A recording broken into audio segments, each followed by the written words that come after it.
Pas ta grande gueule. Je vais te tuer. Bon alors écoute-moi, j'ai un déjeuner chez Hubert à 12h30 avec Ronald Harrison et j'exige que ces draps soient prêts en fin de journée. Et j'entrave que dalle à ce que tu me racontes. Oh c'est dingue. Vous êtes idiotes ou quoi? J'en ai marre de ces imbéciles de blanchisseurs. Tu entends? Salut à tous, c'est l'écran fou et aujourd'hui on va parler de Jack Mimoun. Non je déconne, on va plutôt parler de 3000 ans à t'attendre. Donc dernière folie mise en scène par le génie George Miller. Si t'es pas d'accord avec moi sur ça, je te maudis d'avance. Et avant de rentrer dans les détails, j'en profite pour passer un petit coup de gueule qui va hélas avoir zéro impact vu ma notoriété avec ma jeune chaîne et mes à peine 250 abonnés. Mais disons que ça me fait quand même sacrément chier de voir qu'un film de George Miller, quelle que soit sa qualité, soit aussi peu distribué en France. Je vous donne mon exemple, sur Tours, il y a des affiches du film dans presque un arrêt de bus sur 3, on a 4 cinoches dans la ville et il n'y en a qu'un seul qui le diffuse parce que tu comprends, là autre chose que les multiplex vont réduire leur programmation d'un Thor 4 et surtout quand faut derrière vendre à fond la caisse Jack Mimoun. Donc un film qui va passer carrément à l'as sur le territoire français alors qu'il mérite tellement qu'on se jette en salle pour le voir quoi. Alors pour la petite histoire, ça parle d'Alitea Bini, donc une Anglaise solitaire qui, lors d'un voyage à Istanbul, va découvrir une bouteille de laquelle va sortir un djinn, le génie lui offrant le privilège de soumettre 3 vœux qu'il lui exaucera. Mais manque de peau, là où d'ordinaire c'est facile de faire craquer n'importe qui en lui permettant de réaliser ses rêves, et notre djinn il est un petit peu face à un dilemme puisqu'il est tombé sur une cliente particulièrement impassible qui n'éprouve pas le moindre désir quel qu'il soit. Mais très vite, la discussion va prendre des tournures totalement inattendues pour nos deux personnages et j'en dirai pas plus.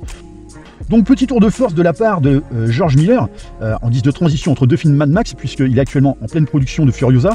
Alors je dis transition, c'est un peu réducteur, parce qu'en vrai 3000 ans à t'attendre, c'est un projet de longue haleine pour Miller, qui voulait adapter le roman The Djinn in the Nightingale's Eye depuis déjà pas mal de temps. Dommage qu'il faille juste souvent attendre longtemps pour qu'il livre un nouveau film, même si effectivement ça n'a pas non plus mis 3000 ans. Voilà pour la petite blague. Mais voilà, sous ces airs d'adaptation, ce film est de toute évidence son plus intimiste. Et ce qui prouve d'ailleurs que ce mec, du haut de ses 77 piges, et avec une filmo assez réduite, comme je le disais, à chaque fois qu'il s'attelle à un truc, c'est pour en faire de l'or en barre. Parce que oui, on n'est pas sur un blockbuster à 150 millions de dollars ici, hein. On est aux antipodes d'un film comme Mad Max Fury Road. D'ailleurs, Miller lui-même l'a qualifié d'anti-Mad Max. Ceci étant, quand on connaît un petit peu la filmographie du bonhomme, on sait que c'est un réalisateur qui est très touche-à-tout. Il peut faire du post-apocalyptique, puis un film de gosse comme Babe, ou carrément aller dans l'animation, puis passer par le dramatique. Mais là, oui, ça va pas exploser de partout, mais ça en fait pas moins un putain de film de cinéma de déglingo. Parce que si au demeurant le pitch de départ ne présage pas une histoire et un spectacle grandiloquent, après tout, si on devait le résumer au plus simple élément, c'est une discussion dans une chambre d'hôtel. C'est néanmoins sans compter sur la folie créatrice et surtout narrative de George Miller, qui est capable de te transcender un récit pareil, et te transforme tout ça en une version des Mille et une nuits sous acide, qui va aussi lorgner du côté du cinéma de Terry Gilliam, ou encore Tarzan Singh, pour certaines scènes absolument jubilatoires, dont la virtuosité de mise en scène met à l'amende n'importe quelle séquence spectaculaire d'un film qui va vous coûter peut-être 2 à 3 fois son budget. C'est vraiment d'une beauté époustouflante, sans interruption, avec des idées pour nourrir son trip par paquet de 10, ce qui fait qu'effectivement, t'as pas besoin d'avoir un scénario de malade, si t'as une narration visuelle qui sait enrichir le propos de base, et pour ça, Miller, il est incollable. Alors, après, on pourra peut-être un peu chipoter sur les effets spéciaux pas toujours incroyables, mais j'ai envie de dire que quand, encore une fois, c'est pour nourrir le récit, c'est pas un problème. D'autant que finalement, ça vient renforcer les délires psychédéliques et mystiques proposés par le film. Et il en va de même pour la bande originale de Junkie XL, qui refait équipe avec Miller après leur précédente collaboration sur Mad Max Fury Road, qui s'apparente ici plus à un fond sonore pour donner du cachet aux atmosphères et aux récits proposés, qui sont quand même assez nombreux. Donc un exercice très éloigné de l'ordinaire pour Junkie XL, qui a plutôt tendance, en temps normal, à être dans le registre de son mentor Hans Zimmer, mais qui ici va se prêter un petit peu au jeu de l'expérimentation d'ambiance, à l'exception de quelques thèmes musicaux plus évocateurs et mélodiques, voire carrément mélancoliques. Et quand tu sais que en plus, derrière, tu peux aussi compter sur l'acting de deux pointures comme Tilda Swinton et Idris Elba, qui portent littéralement sur leurs solides épaules un film qui avait déjà tout ce qu'il fallait pour s'envoler. C'est que du bonheur. Déjà, Tilda Swinton, c'est une actrice extraordinaire de base. Elle est capable de jouer absolument tout, que ce soit la joie ou la tristesse, le charisme, la faiblesse, la beauté ou la laideur, la gentillesse ou la méchanceté. Il suffit de voir sa filmo pour découvrir l'étendue de son talent. Et là, jouer cette femme solitaire et totalement apathique qui se méfie de tout, même quand on lui tend le bonheur à portée de main, c'est du pur plaisir, quoi. Et puis derrière, tu as Idris Elba, effectivement, qui lui donne la réplique, acteur que j'adore, même si non, désolé pour les fans, mais je le vois pas du tout en futur 007. Déjà, il est trop vieux. Et de toute façon, au vu des annonces de la prod pour la franchise, c'est mort pour lui. Puisque justement, ils envisagent quelqu'un qui est plus dans la trentaine.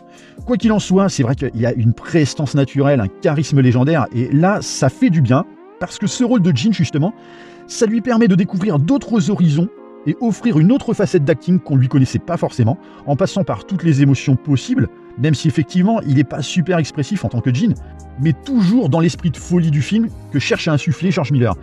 Et c'est dire, en vrai, j'avais plus l'impression de voir Idris Elba, et c'est là qu'on voit justement le talent d'un acteur, quand il est capable de faire oublier sa personne à travers un rôle, de s'effacer complètement pour être intégralement son personnage. Ce qui ici me paraissait essentiel pour ce film, vu qu'il s'appuie en très grande partie sur le personnage du Jean, entre ses interactions avec Alitea et ses divers récits. Le hic du film, enfin si on peut dire que c'en est véritablement un, c'est que malheureusement, tout aussi jubilatoire que puisse être le film, il manque peut-être un peu d'émotion. Alors après, c'est un choix totalement justifié, notamment par la nature même des personnages. Je le rappelle, on a une personne impassible émotionnellement et à côté de ça, un Jean totalement désabusé après une existence de 3000 ans de servitude. Et que ce soit justifié, ça pourrait quand même en perdre quelques-uns en cours de route. Même s'il faut vraiment voir le film dans son ensemble pour que tout fasse sens, surtout dans le dernier tiers, qui lui, en revanche, n'épargne pas en matière d'émotion. D'autant que ça paraît essentiel quand on sait que parmi les nombreuses thématiques du film, les principales tournent autour de la solitude et de l'amour. Mais surtout, un point très important, mais qui ne se voit pas forcément, c'est plus suggéré, c'est que comme je le disais tout à l'heure, Miller s'était approprié depuis longtemps les droits d'exploitation du livre. Là, avec 3000 ans à t'attendre, j'ai vraiment eu ce sentiment de voir un film somme de sa vie. Déjà, il faut savoir que toute sa filmo est vectrice de son passif. Elle fait vraiment écho à des moments charnières de sa vie. Et là, avec 3000 ans à t'attendre, ça l'est encore plus. Au même titre qu'avait pu d'ailleurs le faire Cronenberg via son récent Les Crimes du Futur, si ce n'est que Miller marque à mon sens un panier à 3 points, quand Cronenberg, lui, loupe littéralement sa cible en livrant un film brouillon qui se noyait dans trop d'idées éparses et futiles, au point de mettre trop en retrait, justement, les trames vraiment intéressantes. Là, t'as presque cette impression que Miller offre sa propre psychanalyse à travers les deux personnages principaux, pour en livrer justement cette espèce d'ovni aux allures quasi testamentaires, notamment à travers la vie du Jean qui n'officie que très rarement au cours de sa vie éternelle pour offrir entre guillemets de la magie, via notamment ses 3 vœux. Au même titre que Miller qui ne sort de film que très rarement dans sa carrière, mais pour nous livrer lui aussi des moments de magie cinématographique. Donc oui, si vous n'avez rien à faire en ce moment, que vous faites chier et que vous n'êtes pas logé à la prison de Fresnes, elle était facile celle-là, eh bien 3000 ans à t'attendre, c'est le film qu'il faut aller voir, parce que c'est du vrai bon cinéma comme on n'en voit plus, et c'est d'autant plus dégueulasse que les cinémas français le boudent littéralement via la distribution très très maigre. Maintenant, je vais faire une piqûre de rappel sur la filmo très hétéroclite de George Miller. Ne vous attendez surtout pas à un actionneur dans l'esprit de Mad Max Fury Road. En tout cas, là comme ça, pour moi, ça mériterait bien une place dans mon top 10. Alors, à voir ce que va nous offrir la fin de cette année 2022. Mais pour le moment, c'est franchement très bien parti pour George Miller. Voilà, j'en ai terminé pour cette vidéo. Pour le jeu de la réplique, c'était sur la review du premier épisode de House of the Dragon. Il fallait trouver Ace Ventura en Afrique, sorti en 1995 et réalisé par Steve Oedekerk. Comme d'habitude, n'hésitez pas à laisser un petit commentaire, à liker, mais aussi à partager sur l'ensemble de vos réseaux sociaux la vidéo. Pensez également à vous abonner à ma chaîne pour vous tenir informé des différents contenus à venir. Et on se retrouve très rapidement pour une prochaine review. Bye!